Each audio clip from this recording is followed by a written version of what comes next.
బిందేశ్వర్ ప్రసాద్ గారికి BC political front కార్యవర్గం అంతా కూడా నివాళులర్పించినాము. దేశంలో బడుగు బలైన వర్గాలకు అన్ని పార్టీలు కూడా అన్యాయానికి గురి చేస్తున్నాయి. బీజేపీ పార్టీ జనగణనలో కులగణన చేయిస్తున్నా కూడా బీసీలకు ఒక గుర్తింపు లేకుండా, కోడ్ నెంబర్ లేకుండా చేసిర్రు. ఎందుకంటే బీసీలు అనగానే ఇతరులుగా, అదర్స్గా పరిగణిస్తున్నారు. కాబట్టి ఎక్కడ ఒక సంఖ్య నెంబర్ కూడా పెట్టకుండా అగమ్య గోచరంగా జనగణనలో కులగణన చేస్తున్నారు. కానీ మండల్ గారేమో విద్యలో, ఉపాధిలో, ఉద్యోగాలలో అన్నిటికీ బడుగు బలైన వర్గాలు 80 కోట్ల మంది భారతదేశంలో ఉన్నారు. కాబట్టి అన్ని రంగాలలో సమానత్వం ఉండాలని 1993లో అప్పటి నుంచే పోరాటం చేసి బీహార్ రాష్ట్రంలో కానీ భారతదేశంలో బహుజనులకు అధికారంలో కూడా మేమెంతో మాకంత వాటా దక్కాలే, బీసీలకు చట్టసభలలో రిజర్వేషన్ ఉండాలని పోరాడిన చరిత్ర ఆయననే. మేమందరం కూడా మార్గదర్శకంగా తీసుకొని పోరాటం చేస్తున్నాము బీసీ పొలిటికల్ ఫ్రంట్ ద్వారా. కామారెడ్డి డిక్లరేషన్లో ఈ కాంగ్రెస్ పార్టీ చట్టసభలలో 42% రిజర్వేషన్ ఇస్తామని మాట తప్పిన ఈ కాంగ్రెస్ పార్టీకి మేము మున్సిపాలిటీలలో సరి అయిన బుద్ధి చెప్పి మేమెంతున్నామో అంత 61%గా గెలిచి బడుగు బలైన వర్గాల సత్తా చాటినము. మరియు గ్రామ పంచాయతీలలో కూడా అదేవిధంగా 52% గెలిచినాము.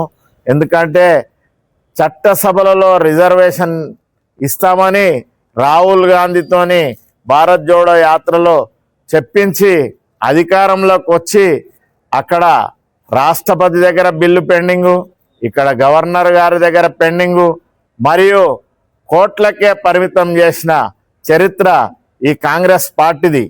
ఎందుకంటే అధికారం వచ్చేదాకానేమో బడుగు బలహీన వర్గాలను వాడుకొని వదిలేసిన చరిత్ర కూడా ఈ కాంగ్రెస్ పార్టీదే.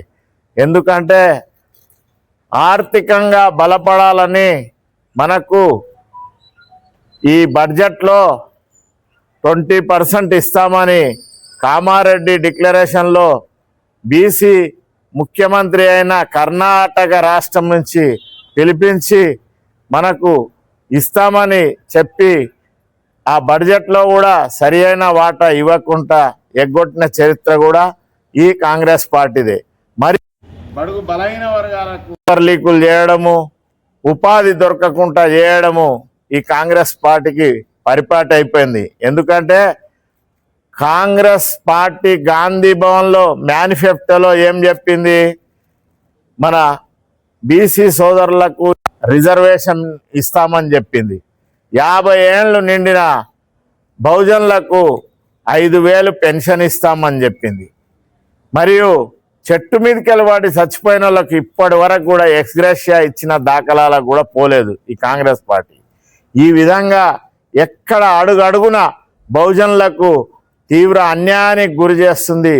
ఉపాధిలో, వైద్యపరంగా కూడా అంత అగ్రవర్ణాల వాళ్ళే పెద్ద పెద్ద ఆసుపత్రులు, వేల కోట్ల స్థలాలు ఆక్రమించుకొని హాస్పిటల్ పెట్టుకొని వాళ్లకు ఎటువంటి ఆర్థికంగా మేలు జరగకుండా చూస్తున్న అగ్రవర్ణాల పార్టీలు, అపోలో హాస్పిటల్ అయినా, యశోద అయినా, ఎక్కడైనా ఏఐజీ అయినా, ఎన్ని హాస్పిటల్ ఉన్నా కూడా వాళ్ళందరూ కూడా బీసీలను, బడుగు బలైన వర్గాలను దోపిడీ చేస్తున్నారు. కాబట్టి ఈ ప్రభుత్వం ఏర్పడ్డప్పటి సంది కూడా బహుజనులకు తీరని లోటు జరుగుతుంది.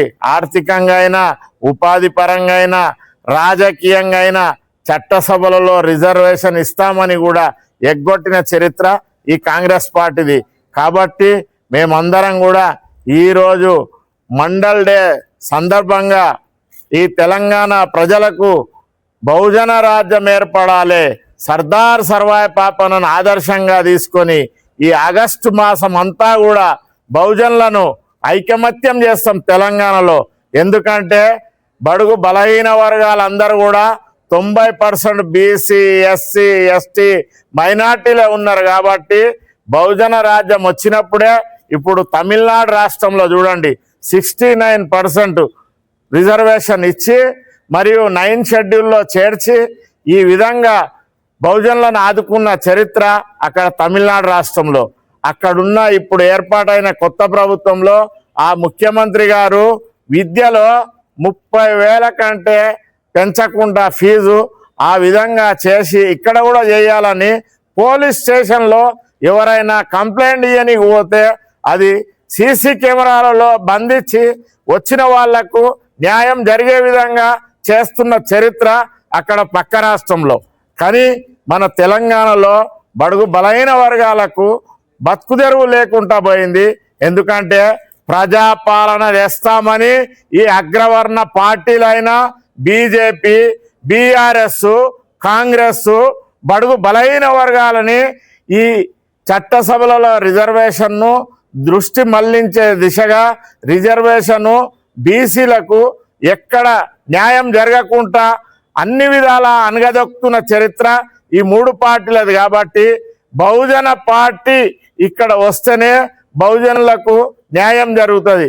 లేకుంటే ఈ 6-7% ఉన్న వాళ్ళ దగ్గర పోయి మనము ఈ పెన్షన్ ఇవ్వండి, ఈ రేషన్ కార్డు ఇవ్వండి అడుక్కునే దుస్థితి ఈ 79 సంవత్సరాలు అయినా కూడా మార్పు రావాలని ఇక్కడున్న బహుజన నాయకులందరం కూడా మనస్ఫూర్తిగా కోరుకుంటున్నాం. కాబట్టి ఈరోజు మండల్ డే సందర్భంగా ఈ తెలంగాణ రాష్ట్రంలో బహుజన రాష్ట్రం ఏర్పడాలని మనస్ఫూర్తిగా కోరుకుంటున్నాము.